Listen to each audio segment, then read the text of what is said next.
Hi, welcome. I'm Deborah Montoya. I'm the Senior Director for the Imperial County SELPA. Thank you and welcome, families. Estamos muy agradecidos que ustedes están participando con nosotros.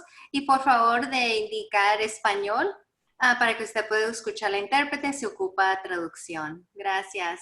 So with that, I'm going to say a huge thank you. And Araceli Garcia is our main presenter. I'll share a little bit later about SELPA. But Araceli Garcia is the Senior Director for the Imperial County Office of Education programs, which include IVCEC and classrooms located throughout the county. So big thank you and welcome to her, as well as Ernesto Valenzuela, who is the principal for IVCEC, if you haven't met him yet. And then Lisa Soto, our program manager at IVCEC and supporting all of the community programs. And many of you might know her because she is a direct link to many of you with your babies in the infant programs and your preschoolers. So they will be sharing information on the great things that the program is doing moving forward. And first and foremost, knowing that this is a very challenging time for everyone, and we're here to support you as parents and families of children with disabilities, that we can ensure and encourage continued participation and programs that serve our students. So with that, I'm going to turn it over to Araceli. Thank you, Debbie. Thank you. Actually, thank you to all of our autism support of Imperial County. We're very appreciative of this invitation, and I'm glad that you reached out to Mrs. Montoya.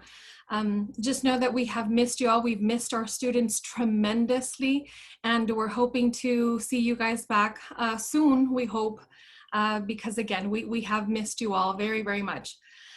So with that said, again, I'm Araceli Garcia. I'm the new Senior Director of the Special Education Program for Imperial County Office of Education. And today's conversation is going to be focusing on serving students during COVID-19.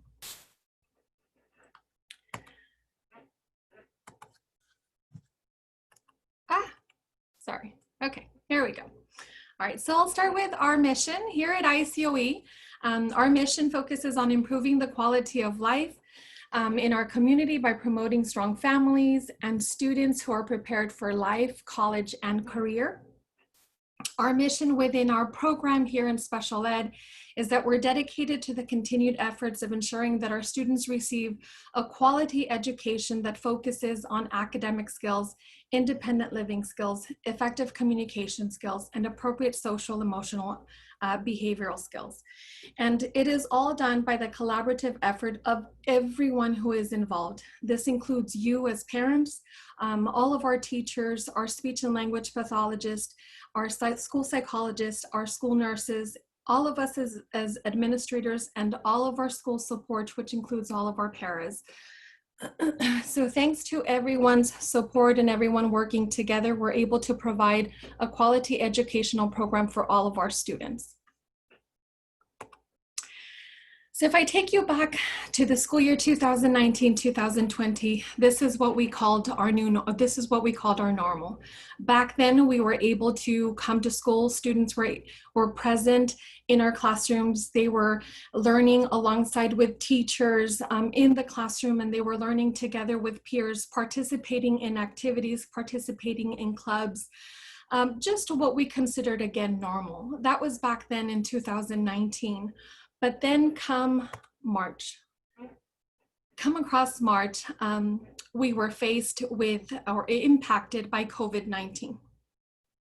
At that point, with COVID-19 impacting our lives and changing what we considered normal back then, we were forced to close our schools. We were forced, or we were given the directive of staying at home orders. So we weren't able to bring any more of our children back into our schools. And so back then, we started with online lessons, but we started very slowly and gradually, because at that point, we were given very limited or minimal guidance on behalf of the California Department of Education. However, that is not the case now. So I'm very happy to share that we now have Senate Bill 98. This one provides new guidance to us as an educational organization. There are new implications for our special education program. With this said, what Senate Bill 98 shares through Governor Newsom's signing message is that instruction should be done through a framework of maximum of teacher-student engagement with plans in place to ensure that no child fails through the cracks. So we want to ensure that we are maximizing student engagement. We want to ensure that our students are logged on, that we are in contact with our families and our students, and that our students are participating as best as they can on a daily basis. Part of Senate Bill 98, it also included new required daily instructional minutes. As you see here on the slide, we have for kindergarten, it's a total of 180 minutes. And then for first grade through third grade, we have 230 minutes. And moving into fourth grade through 12th grade, we have 240 minutes of instructional time. With this being said, these are a combination. So the day would be a combination of what we call now synchronous and asynchronous activities or lessons. Synchronous activities includes when students are engaging in lessons, in courses with their peers at the same time. While asynchronous activities focuses on students accessing assignments or online resources at their own time. So again, we have synchronous. Araceli, can I put you on pause really quick? Sure. Lily, we can't hear you all that well in interpretation mode. Can you get closer to your mic?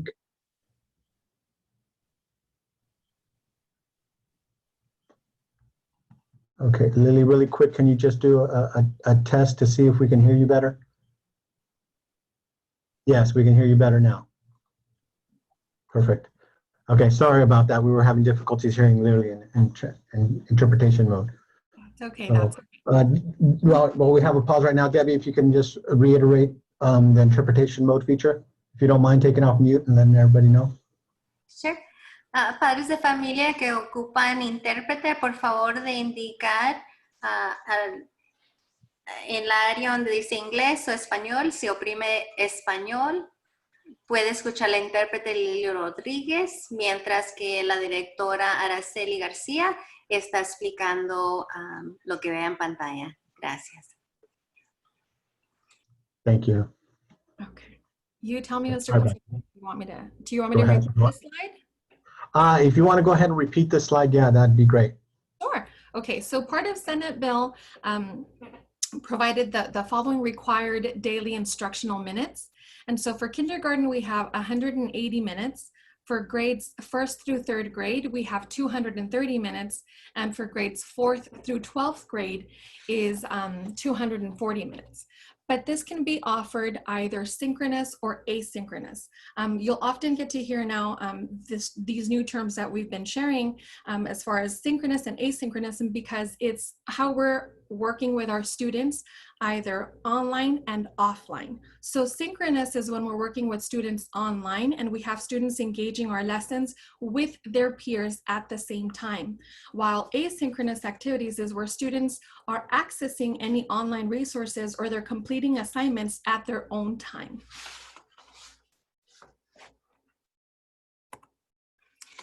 So just know that our goal, whether it be in either distance learning or it's a hybrid model, we want to ensure that our students have equity, that they have access, that we're able to continue providing them with accommodations and modifications, and this is to all of our students. So that is our goal. And with that said, so part of Senate Bill includes that we provide daily live interaction. And daily live interaction means that when a certificated employer and peers are working together, let me go ahead and move this slightly over. Oh, there we go. And where certificated employees and peers are working together for the purpose of instruction, that they're able to monitor progress and maintaining school connectedness. This is the important piece where our focus this time around with this guidance now is that we are connecting with our families, that we are connecting with our students, that our students are engaged and participating daily with our staff and our teachers. So as you see here, this is just a cute little image where we're just reporting to you again that live interaction involves the teacher and peers. But alongside with our teachers, you'll see all of our classified staff who will also be supporting us in delivering this sort of model through distance learning to continue engaging, again, all of our students in any of the instruction that we have going on from this day forward. So what is daily interaction? Daily live interaction is a two-way communication between a certificated employee and students each instructional day. So it is a requirement that every student participates with their certificated employer or teacher and alongside their peers. So again, there's a combination where we have both the teacher and their peers. That is daily live interaction. So since knowing that we're going to be working on daily live interaction, we are obligated to take attendance, and it is very important for us to take attendance because, again, we want to maintain the connectivity. We don't want students to fall between the cracks. We want to ensure that we're tapping into every child's opportunity to learn. So therefore, with this, we ask you to help. And how can you help us manage this and ensure that our students are staying connected and with us? We encourage you to support students to attend all of the live learning sessions that our teachers plan, that you communicate with all of our classroom teachers as needed using the teachers communication platform, and that they also complete all of the work and any assigned work that they're asked to do through an asynchronous version, accessing them through all of our digital learning platforms or systems that we currently have adapted or have adopted. So because of that, we will be able to take attendance, and because we are obligated to take attendance, we will be doing that by the means of when you're logging in into the courses through the school's digital platform, when your child is completing and submitting any distance learning lesson and activities or assignments, when you're communicating with our teachers on a daily basis, or when they are scheduled to attend all of our live sessions. And of course, when they're completing and they're meeting all of the required daily instructional minutes. Again, a combination of those synchronous activities and our asynchronous activities. Activities that are online live with families, with staff and peers, as well as activities that are offline and they're working independently. So absences. So a student who does not participate daily in either in-person instruction or distance learning shall be deemed absent. So they are going to be considered absent, which we're trying to avoid this as much as possible, which is why we're going to be going into some of the communication platforms that we're going to be using throughout the year. So just know that this is just for informational purposes, that you have the phone number so that you can report any absences. And this is only for students that are attending any of the ICOE operated classrooms. Again, the number is 312-6166. But here we go. This is really what's going to help improve all of that communication. The applications that we're currently using to help promote and encourage communication between parents and students and our teachers and our school is we're going to be using Classroom Dojo as well as Remind. I know that you're probably very familiar with both applications because a lot of these applications are presently used at all of our school sites. Whether your child is participating in our ICOE program or not, most of you are rather familiar with both of these applications. So just know that our teachers will be communicating in this fashion with our families. We also have adopted Seesaw and Google Classroom into our learning management system, which is what holds our instruction or what teachers will be assigning to families as well, or to students, and how families will be able to access so that they're able to access all of the online live instruction or the offline instruction as well. So Seesaw is a student portfolio it manages, and it allows teachers to assign work for our students, as well as Google Classroom. And Google Classroom is more of the bigger hub that really holds all of these applications in there, where families were going to be able to access it, to be able to access, again, instruction online and offline. But what we're really excited about is our new curriculum. So we've been looking into Unique Learning System now for a couple of years, and we were able to get together with a lot of our teachers and kind of help them go through this and really get their input to see if this was something that was that we can do for our students. And sure enough, everyone fell in love with it. Again, that we've been looking at this curriculum for quite some time, and this curriculum is specifically designed for students with disabilities. This particular curriculum is based on the Common Core standards, and it helps us individualize lessons, and it is specifically for students with disabilities with varying needs. So we're very happy and excited to share that we will be working with this now new curriculum online. And this particular curriculum focuses on grades from preschool all the way through transition age students. So we're very, very excited about this.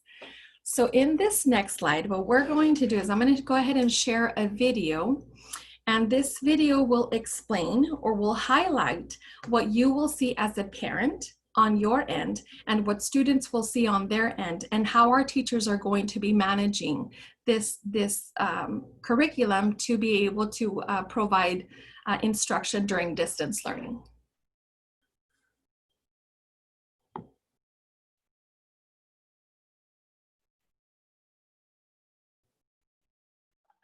Lily, can you hear me?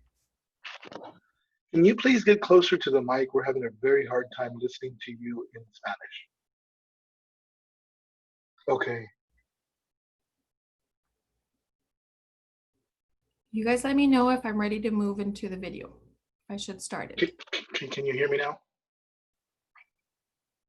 Okay. I can, yeah. So I can hear you too.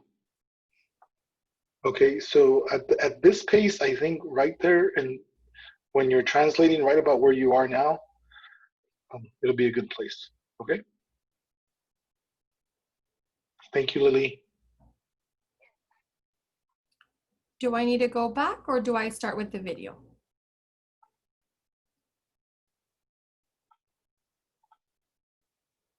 Araceli, can you hear me? I can hear you. Okay. Yes, you may go ahead and start with the video. Okay, perfect.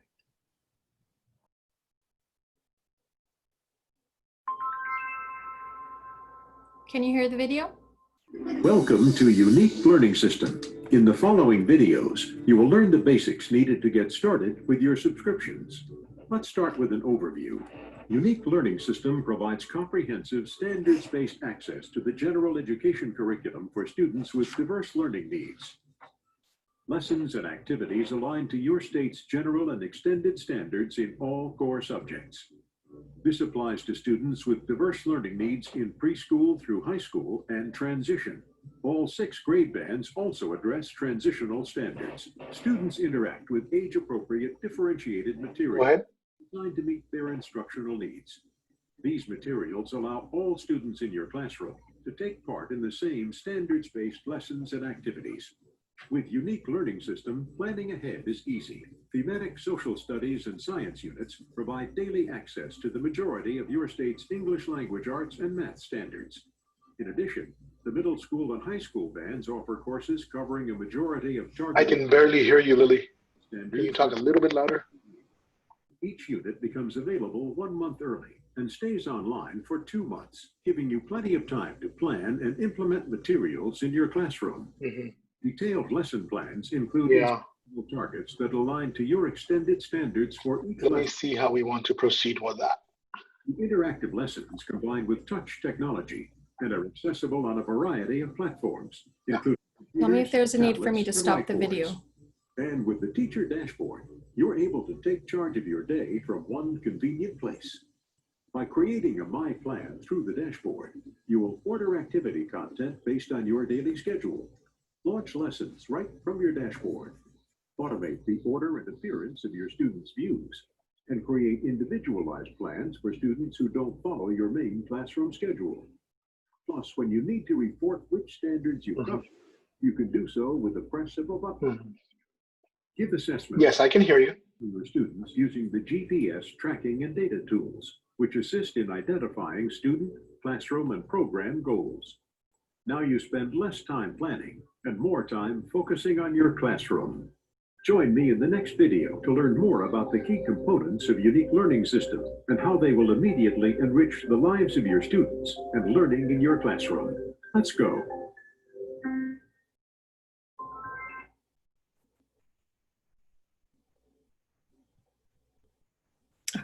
So as you were able to see in the video, again, this is why we're just so excited that we've adopted now this new curriculum, because it will allow teachers to work with our students digitally, remote, or in the classroom too when they do return.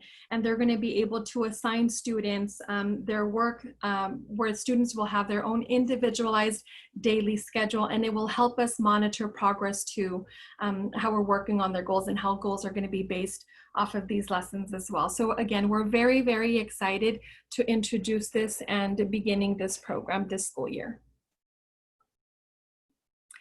So with that said, just know that we're also inviting you, as much as we want to stay connected with you, please, we invite you over to our back to school Zoom parent meeting that is scheduled for next week, where we will also be sharing very similar information, reflecting back on Senate Bill 98 and what those implications are now for our program. So please join us at our back to school Zoom parent meeting. It is next Wednesday and it starts at 3:30 next week. I have the bit.ly is attached. If not, I will go ahead and share this information later. And then immediately after that, starting at 4:30, we're also going to have our ELAC meeting, which is for families of students that are English learners. And so this meeting, again, will also address some of that very similar information. And the purpose of both of these meetings is to inform you as parents of what our plans are for the new school year right now during COVID, and then also to gather any information that's going to help us improve in better serving our students. So with that said, I will open it up to any questions.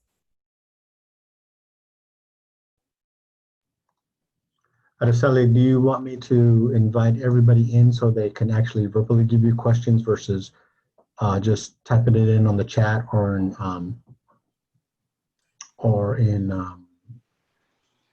any other mode? Perhaps we should invite everyone to add any questions in the chat box. That way it gives Ms. Garcia an opportunity, and Ms. Soto and Mr. Valenzuela, to read over those questions specifically related to the ICOE program.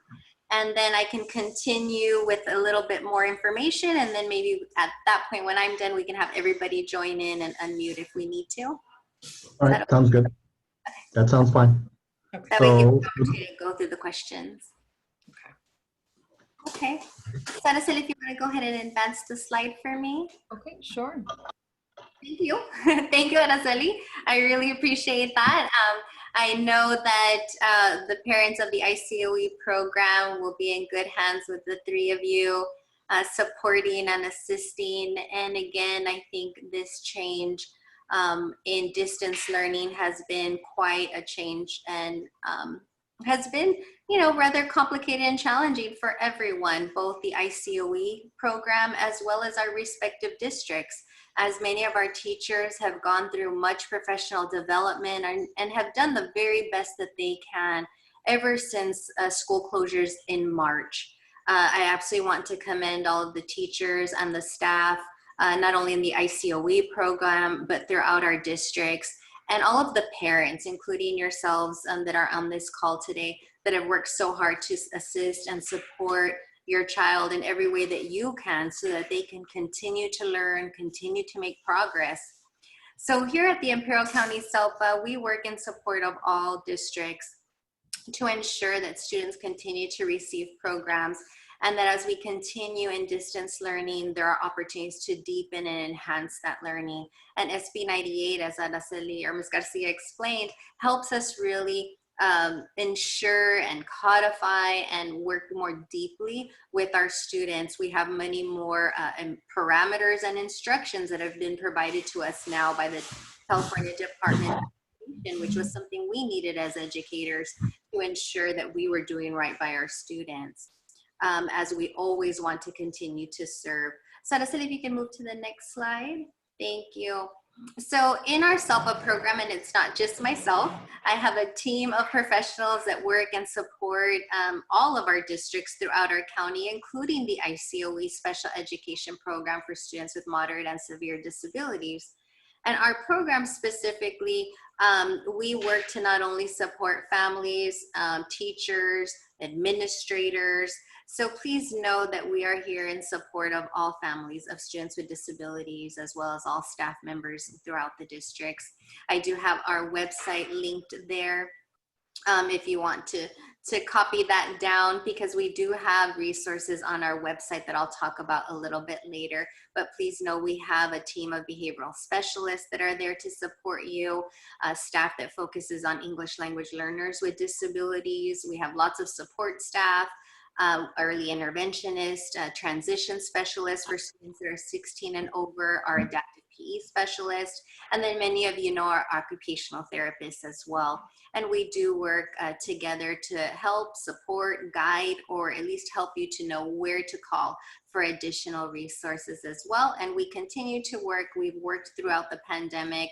And a big thank you to ASIC as well, who has included us not only today, but in some of the past webinars. We do hope to continue to have more webinars in the future. So be on the lookout for that, and we'll be sure to share those with the ASIC group as well. Next slide, please. So our website is fully active, and we do have different videos from last year as well, or from last spring, and current ones, again, for how to assist and support your children at home. A big thank you to Kim Cantua, Abby Martinez, Susana in our office, Sana Vigla Salgado, Luis Brenes, Vanessa Lopez. I think they've all recorded, Tiffany Clavery, Patty McDonald. You can click on those particular videos and watch them at any time for additional information. And then we have a specific section for resources for families that can assist you at home in helping your child. And as I mentioned, we hope to include more of those videos for you in the future.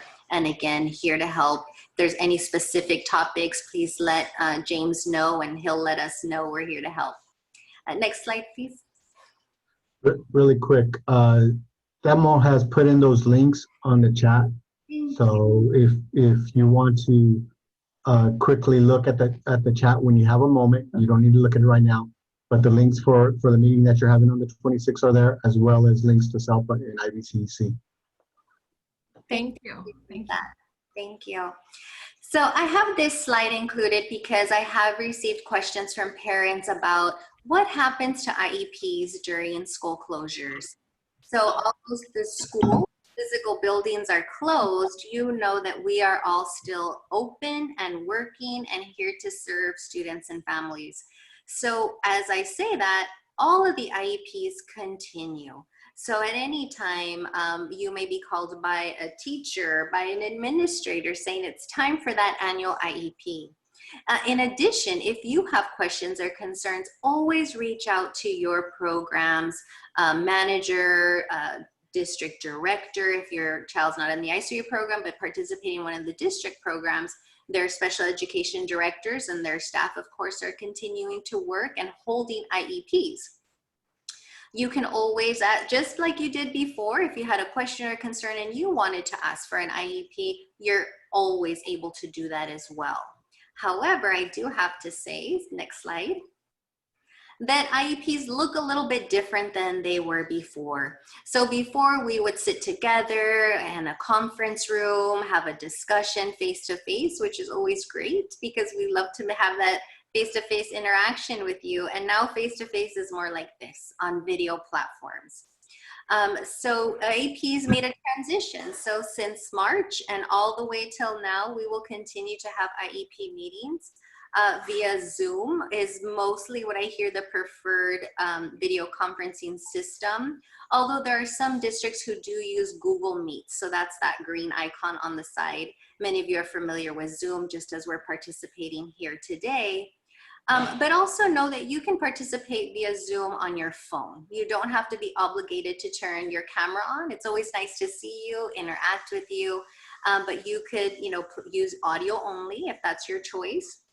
But know that this gives an opportunity for them to also share their screen like we're sharing these slides today, and you can see the IEP via our SACE system. SACE is an automated system. It's an online system where our IEPs are written. So they're the platform. And that way you can read the IEP on the screen if you participate via Zoom. But know that if you don't have internet connectivity, like if today your internet were to go down and you can't participate, you could use your phone's internet, or you can participate by phone, by speakerphone, not a problem. Any way that you need to participate, don't feel bad if you don't have Zoom or Google Meets and you say, you know what, I'd rather just listen on the phone. That's completely okay as well. They can email you a copy of the IEP, the day before so that you can review it and then you can participate by phone. That's okay. So please know that throughout the Imperial County, IEPs continue to occur so that you can have any of your questions answered if they relate to, what does my IEP look like now during distance learning? How do we continue to ensure that our students receive our services?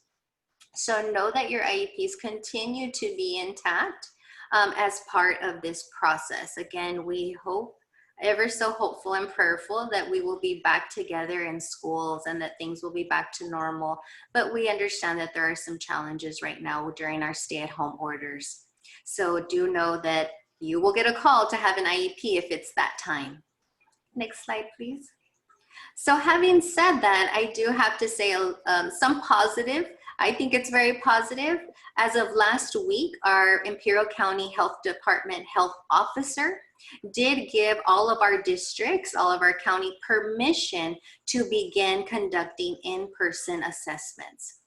Not quite in the same way that we did it before. It will look a little bit different. So if you have a child who is due for their triennial evaluation, or if you have friends or family that you know that their child was potentially going to be assessed, or you knew that they had asked for an evaluation, initial evaluations to determine special education eligibility will also get started as well. So if your child was due for their triennial, or sometimes we call it your 3-year evaluations, your child's been in after 3 years and needs a new evaluation, you'll probably be getting a call soon. So I have these images here because some of the interviews, some of the rating scales will be conducted like this via Zoom or via a phone call, whatever works best for you. So a school psychologist or a speech therapist might call you and ask you some questions prior to the assessment. We'll want to gather some information prior to the assessment. And then in addition, for those assessments that need to be conducted in person, it might look a lot like the second picture that you see there. So wearing safety gear, ensuring safety of our students, ensuring safety of our staff is our #1 priority. Next slide, please. So part of this process, of course, is safety first. First and foremost, we need to ensure the safety of your child, of your families, of our staff and their families. So all of these precautions will be taken place. So know that part of that process will be taking temperatures of children before they're assessed, asking you a series of questions. Students who can wear a face covering, wonderful. If for whatever reason, because of their age or their developmental level, maybe it's a behavioral need and they are not able to wear a mask, it might be that we'll ask them to wear a face shield. Masks and face shields will be provided by the school districts. If you want to provide your own mask or face shield, that's completely okay too. But our staff will have this, what we call PPE, so this protective gear, if you will. They will already have it in advance of scheduling the meeting with you.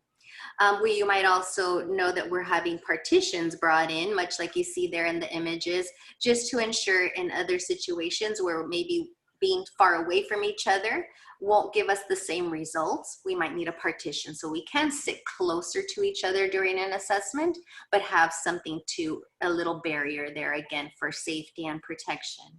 Next slide. So do know that again, if your child needs in-person assessment, you will get a letter and a phone call first. So again, you'll get a parent notification that it will explain to you exactly what the assessments are that will need to occur.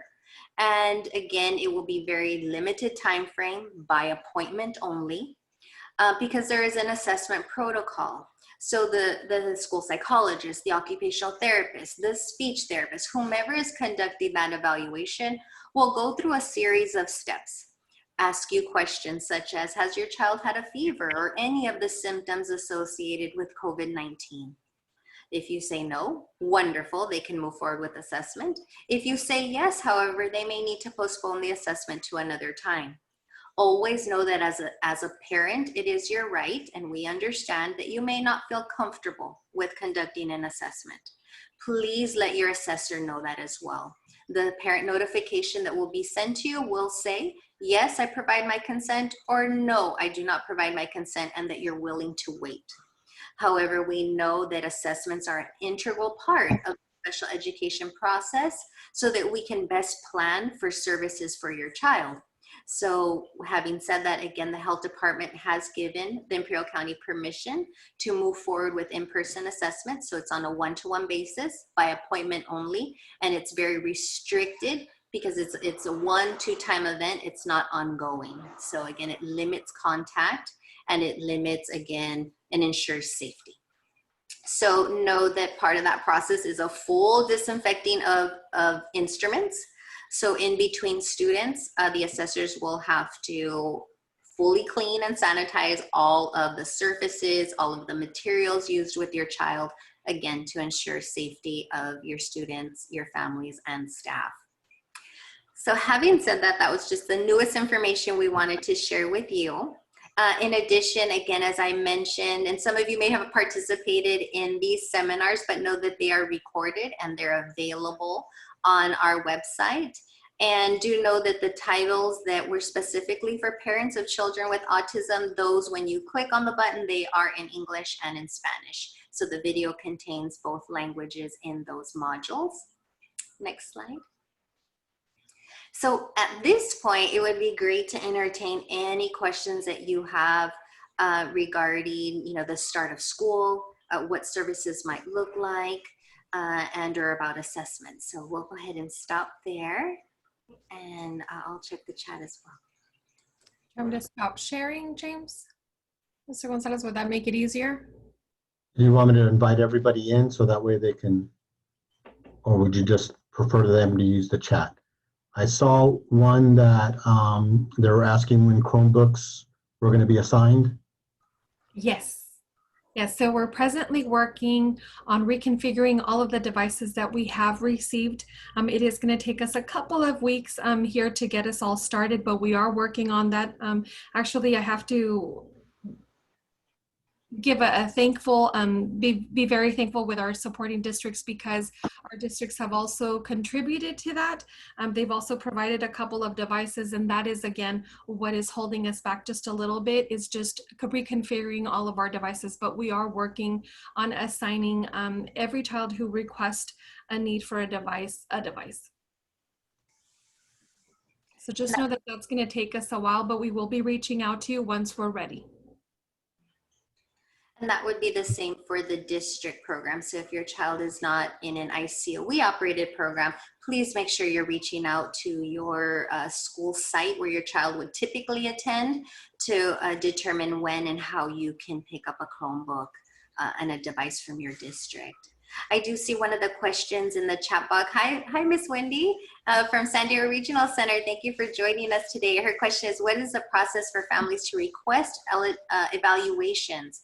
So please remember that if it is a child who has not been assessed for special education eligibility and maybe is wanting to refer, the process would be the same. We would ask that they contact the special education director for their respective district. They could always call my office as well, leave me a message. I will respond to any messages, and I can direct you to who to call for your district depending on where you live, so that we can ensure that those requests for eligibility continue. We still have an obligation to identify students who may be eligible for special education and who might need an IEP moving forward. So please, we do encourage you to call either my office or your district office where the child resides to request assessments.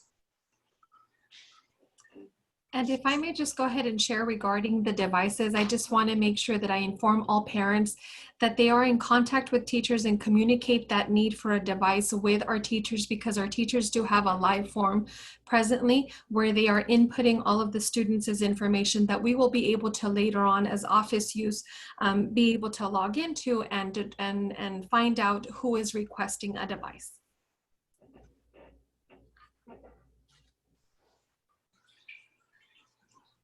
Okay. I believe that answered the following question. So does anybody else have any questions for our panel? I think people get shy when they want to type it in versus inviting everybody in to speak. Ashley and Frank have their hand raised. Okay. But I don't see, Ashley and Frank, would you mind just typing your question in the chat? Araceli, there's a question in the chat. If you could remind everyone of when the first day of school is for IVCEC and maybe the surrounding communities. So IVCEC, including Olivelle Central and Calexico, will begin tomorrow. Our Imperial and our Brawley sites started this week. And then the previous week, our Central High high school students started.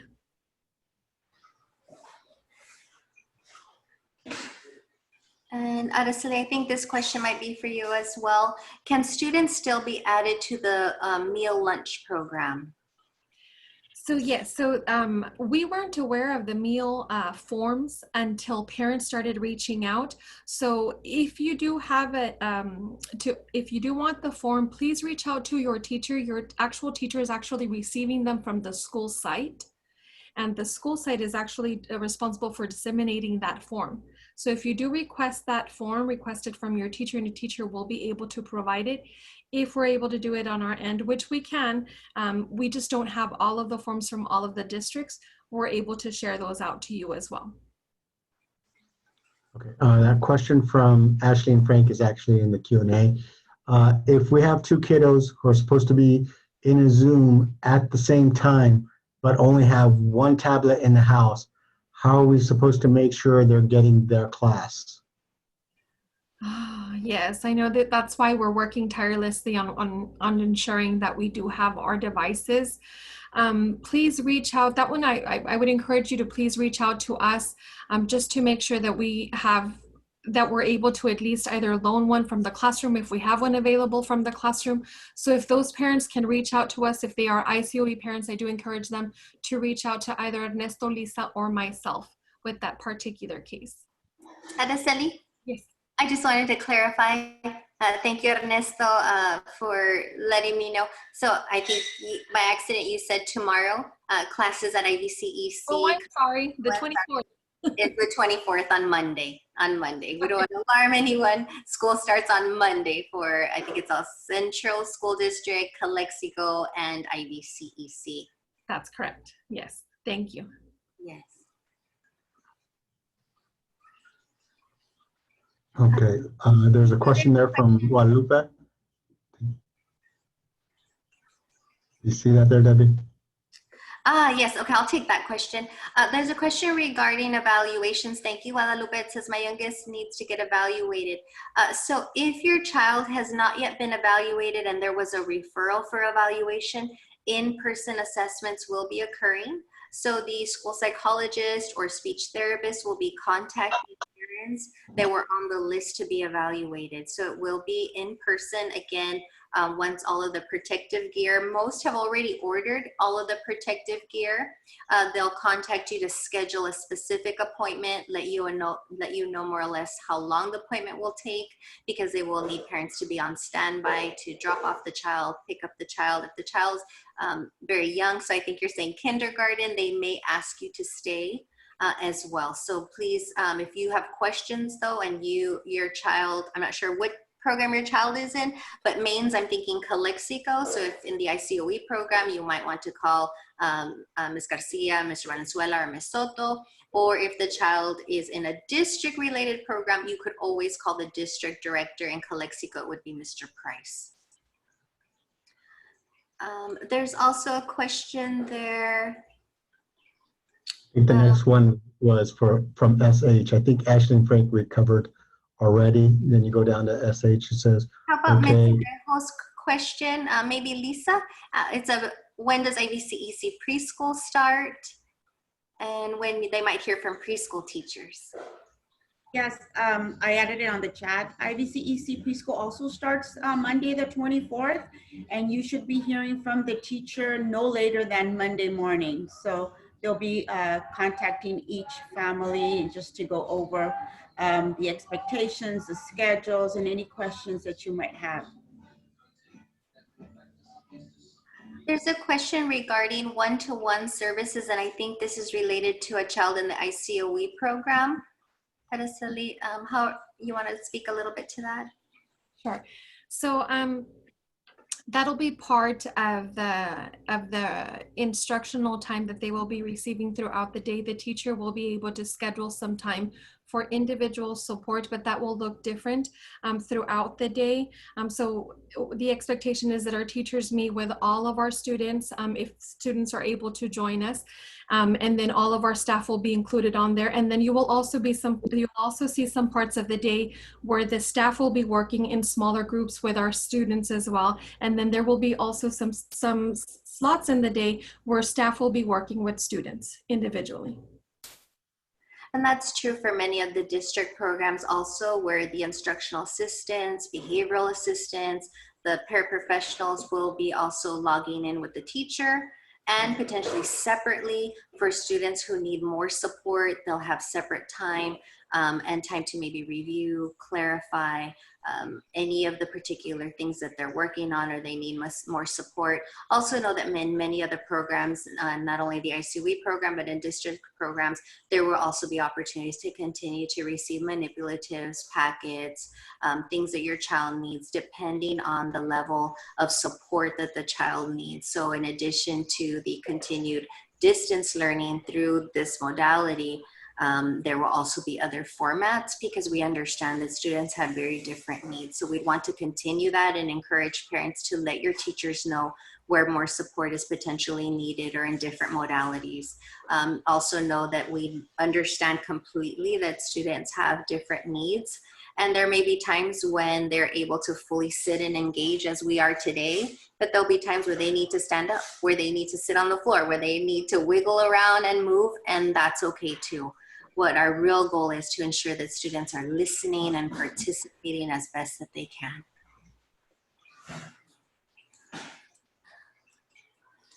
I see that Ms. Trejo has her hand raised. Is there an additional question?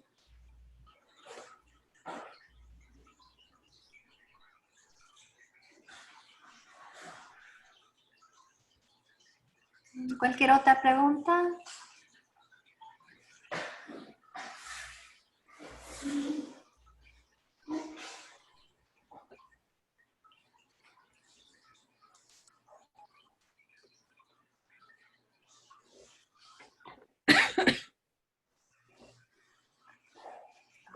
We saw that one.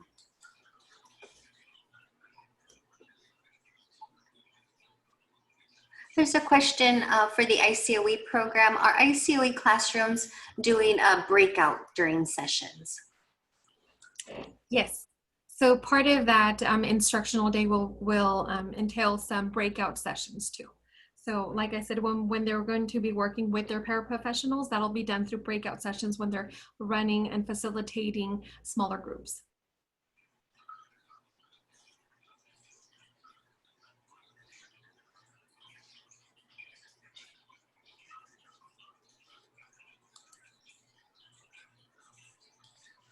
There's a question regarding lunch applications. Are lunch applications being accepted at IVCEC, or can a parent email them to you? They can be emailed to us, but we are also accepting them here at IVCEC, and we're delivering them to the teachers who are returning them back to the actual school site. We also have a mailbox, a black mailbox just outside of IVCEC office, where some of the forms have been and can be turned in there as well, but they can. Is there a set office hours that the office is open at IVCEC? Yes, from 9 to 3 o'clock. 9 in the morning to 3 o'clock in the afternoon. We're also presently working on enrollment. We've already started our online enrollment process. I just want to share that. But I know that there are some families that have requested to come in and complete the paperwork instead of doing it online. So just know that that's also available.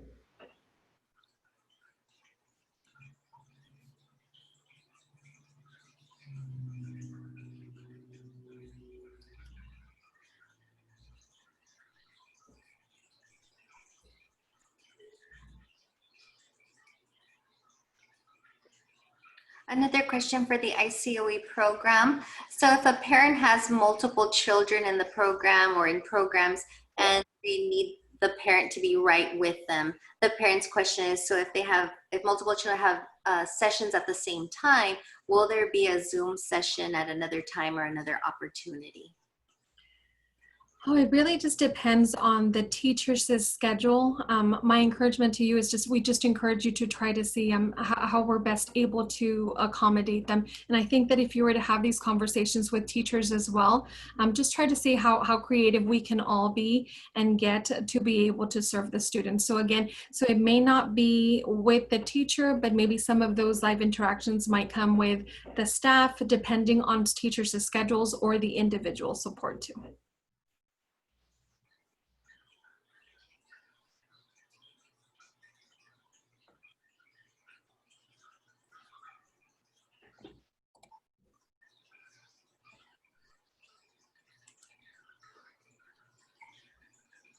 Anyone else have a question out there?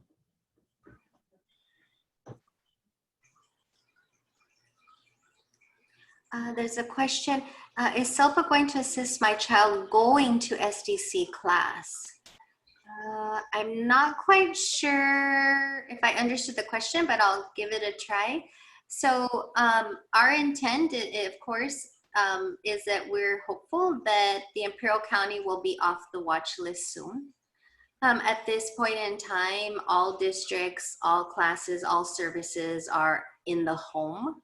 CDE, however, I have to say the California Department for Education should be issuing guidance relatively soon regarding how students might be able to participate in small groupings to be able to go back to the actual classrooms. There's lots involved in doing that to ensure the safety of the students, their families, the community. So we need to do that with very, very careful policies, protocols, and that really is dependent on the health department for our county, ensuring that it's safe and giving schools permission to start opening for small groups of students. There is a hope because we know that there are many students with more moderate or severe disabilities who need that in-person connection, who we know that distance learning may not meet all of their needs so they continue to progress on their goals. So that is something that's definitely on our mind.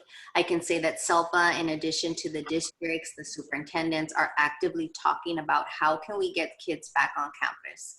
That is an absolute goal for all of us, but of course we need to do that with safety. We need to ensure that kids will be safe as best as we can. You know, there's a lot we still don't know about COVID. There's a lot we still don't know about transmission rates and things of that nature, but we want to do the best that we can. So as soon as both our county public health department says that it's safe to do so, as soon as the California Department of Education provides more guidance on how it's safe to do so, then that would be, of course, our intent. We want to keep parents informed. Of course, we would let families know as things start to look better. I'm already hopeful because, as I mentioned before, we were given permission to conduct in-person assessments, although very limited and very structured. That was allowed. You know, as things get better, hopefully we'll see an increase to that. But for right now, that's all we're being allowed to do. And as soon as things change, we will definitely keep parents informed. I hope I answered your question. Please enter anything in the chat if you have follow-up questions.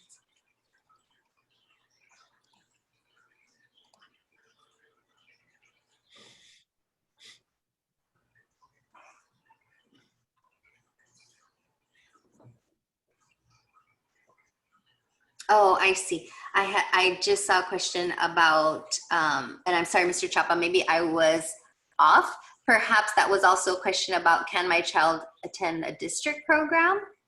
Maybe. So if I didn't share about that. So if you're interested in how my child, okay, now I understand. Please do call my office. The direct line to my office is 760-312-6417, and I'm going to drop that in the chat.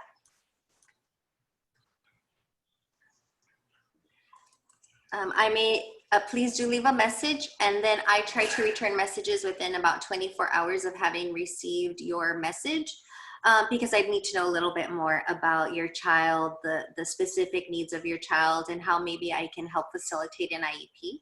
I can't say for sure because I don't know the circumstances surrounding your child's case, and I wouldn't want to breach confidentiality on Zoom like this, but we could definitely talk about those needs, and I can help and direct you who you might be able to talk to more about what that process is if you want to have another IEP and or discuss other available programs. Thank you. So then the second question I see there is about preschool and Prop 10. So maybe Lisa, you want to read that question already, but there's also a question about occupational therapy.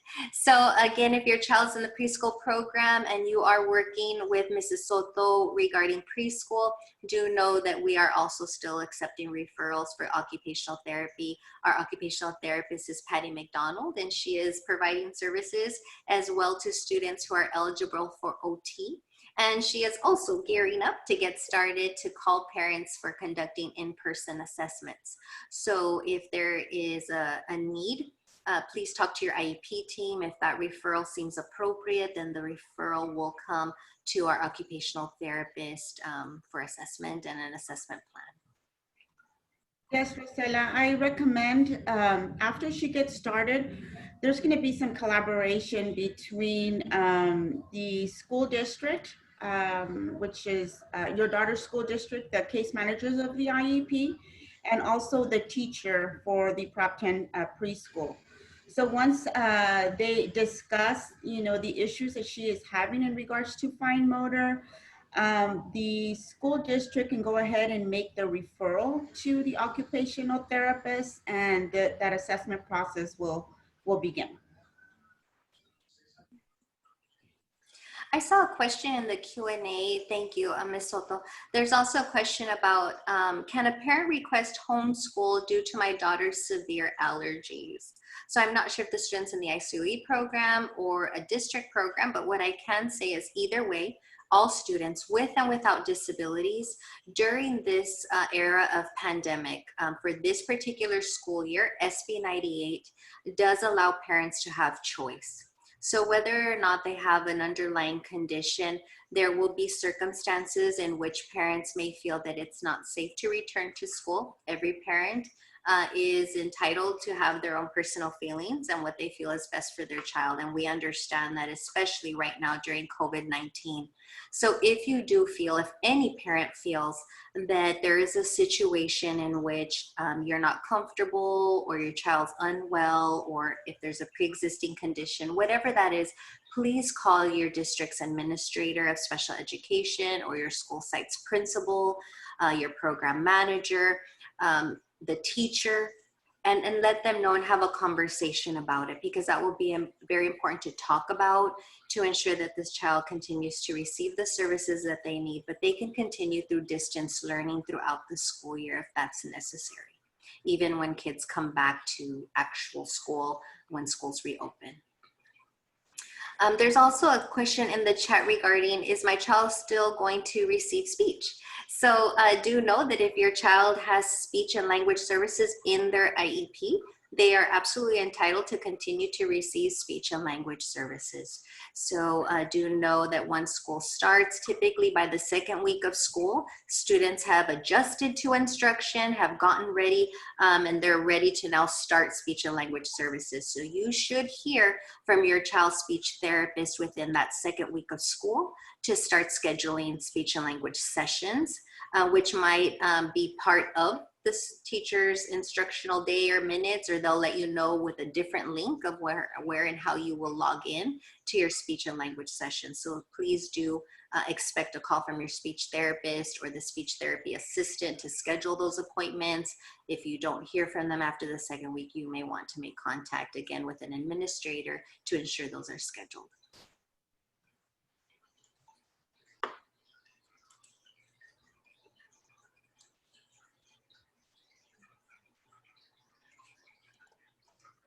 Any more questions out there?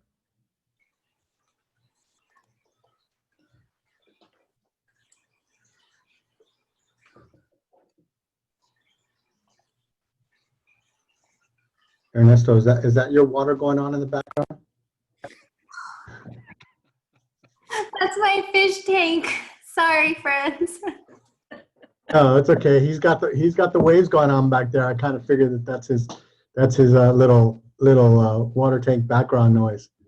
So. Sometimes it's windy right here where I'm at, James. Well, I could see it flowing through your hair. So.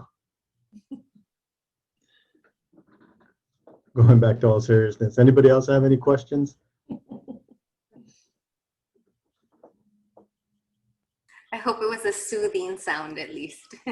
Oh yeah, it was a calming, relaxing sound.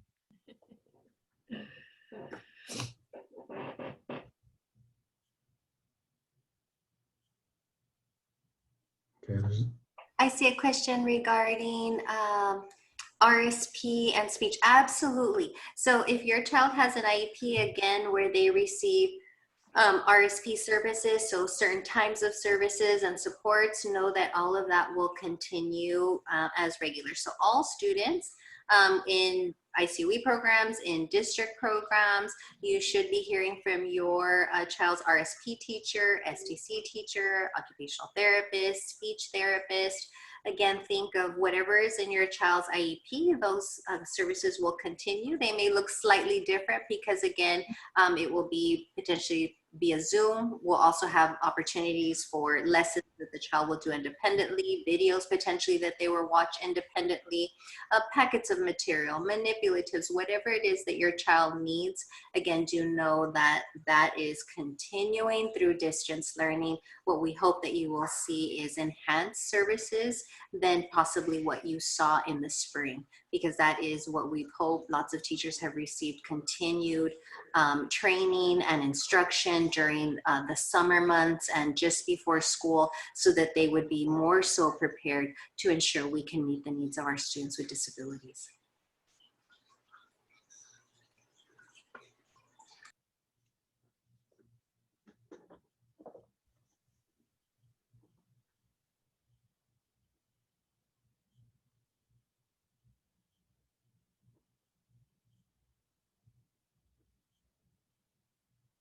Do you have a question in the Q&A?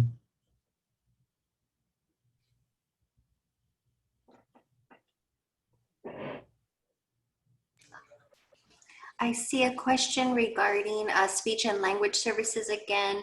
If they will be part of the 2 hours of the kinder level, that's very specific. Please contact your child's teacher and the speech therapist to determine how and when they're able to schedule those services. The same is true if you have a preschooler all the way to a high schooler. If again, you want to continue in distance learning, even when schools reopen, that again, please talk to your administrator, your child's teacher, because there will be opportunities for some students to continue through distance learning throughout the entire year. So please do know that that's available. I also see a question, RSP per week variable now that we're on distance learning, or should it be the same amount as it says on the IEP? Okay, that's a very good question. Every IEP is very different. For the most part, we would hope and anticipate that especially for students that receive RSP services, it's very defined on how much minutes that is and what that looks like. Do know that the minutes requirements for all students has changed. So for instance, all students went to school a full day. Now, as you saw in the previous slide, the instructional day has been shortened for all students. So it's about what we would say a half day. So what everyone is trying to do is, again, trying to accommodate that time during those minutes. But in addition, your child will have subsequent activities, lessons, and videos that they will need to watch as part of those services. So there is a little bit of variability just depending on the child and the IEP. We should stay as close as we can to what it says in the IEP, but again, it might look slightly different. So I would say if you have any questions, all parents, if you have any questions regarding what that looks like during distance learning, please reach out to your teachers so that you have a good understanding of what that combination of what we call asynchronous, so live instruction, looks like, the synchronous versus the asynchronous, which is activities and work that your child does independently with your support as well.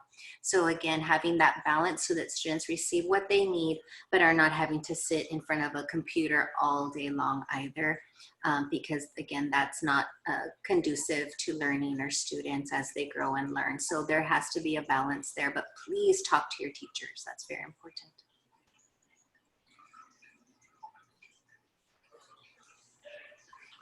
Sylvia Trejo has a question in the Q&A.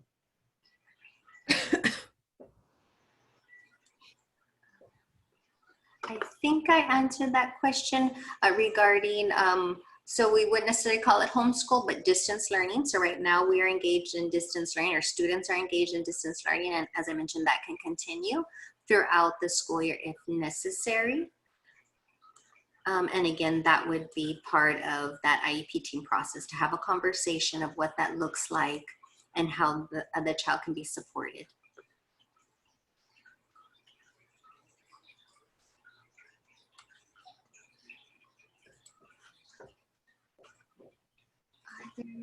And then I believe Them will put the link there for the article from Zoom for setting up interpretation. Thank you. Thank you. I appreciate that. Because those of you who have participated in other webinars with me do know that we've had, I think she's on the call today, Susana Avila Salgado is our wonderful translator. Half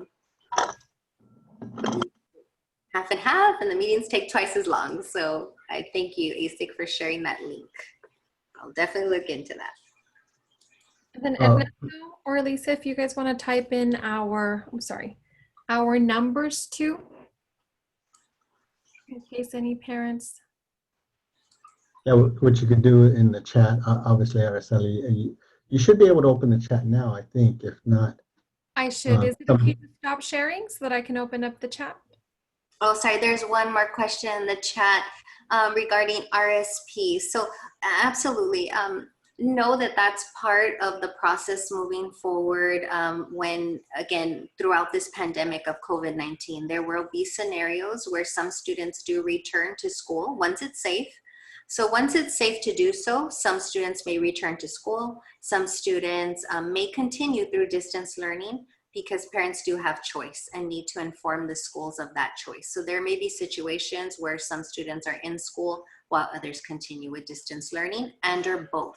Because do know that once we have permission, if you will, from the health department to start reopening schools, it will be a slower process, which some are calling a hybrid plan or a modified plan, where some students go to school at a certain time while others still participate in distance learning. So this particular school year, we definitely ask of all parents to bear in mind that we are all trying to be flexible, to be patient, to exercise adaptability and flexibility as we try to do the best for our students, and not create such a structure that's hard for everyone, but that we gradually phase in our return to school when it's safe to do so.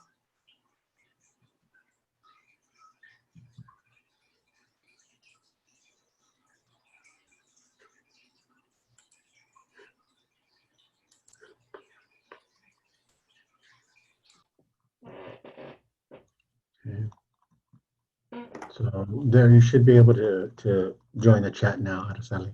Thank you. Okay. So really quick, Debbie, I was going to let you know, I just sent you an email for a link.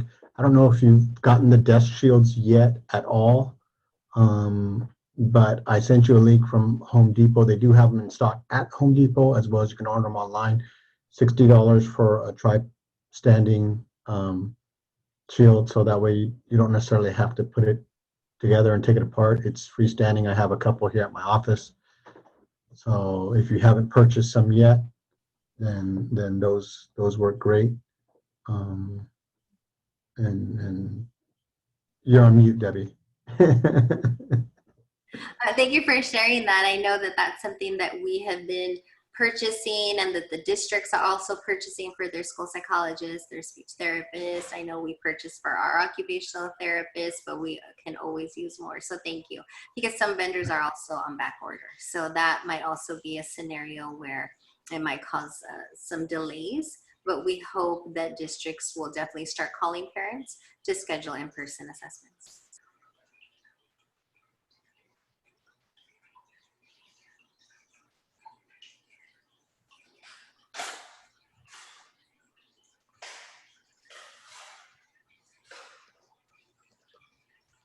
Any other questions that are out there?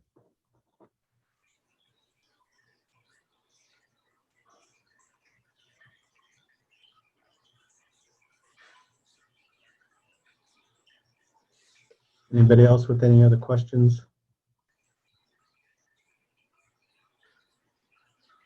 A statement from Luis Chapa. Thank you, Mr. Chapa.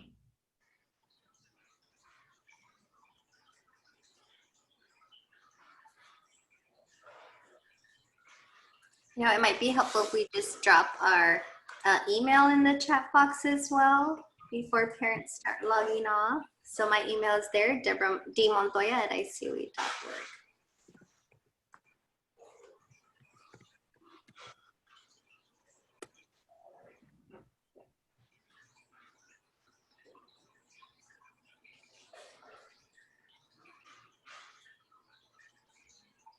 Okay.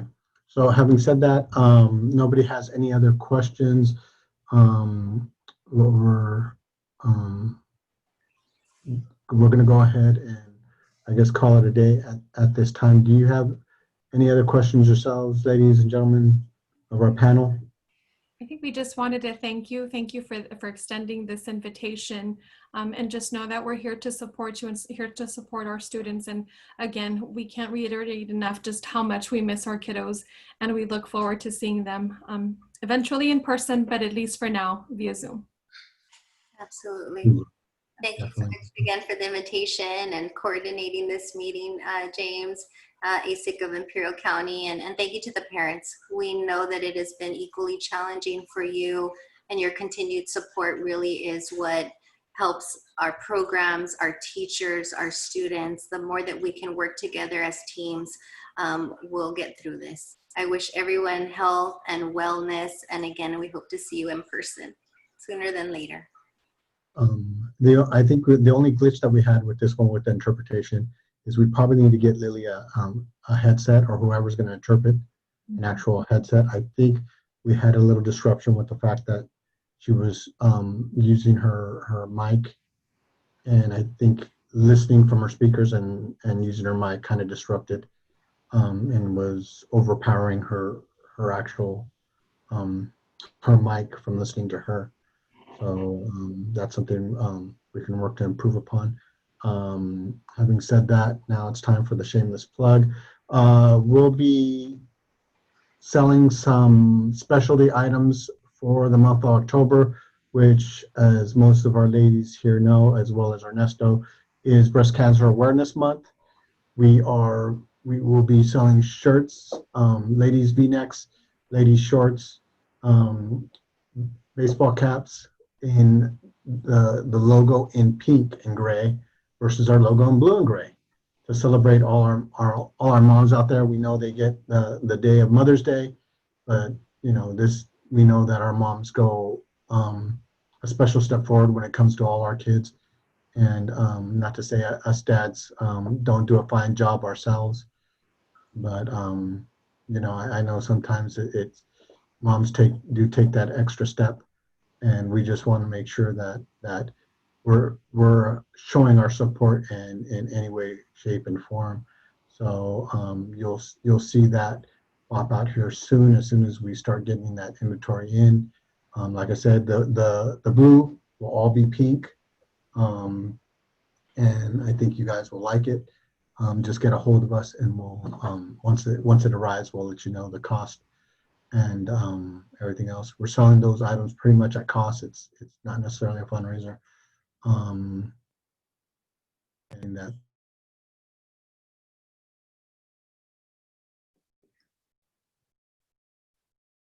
Mr. Gonzalez, we lost you. Well, I'm going to go ahead and log out. Again, a huge thank you to everyone, wishing all families health and wellness. Take care. Thank you. Everyone. Thank you, everyone.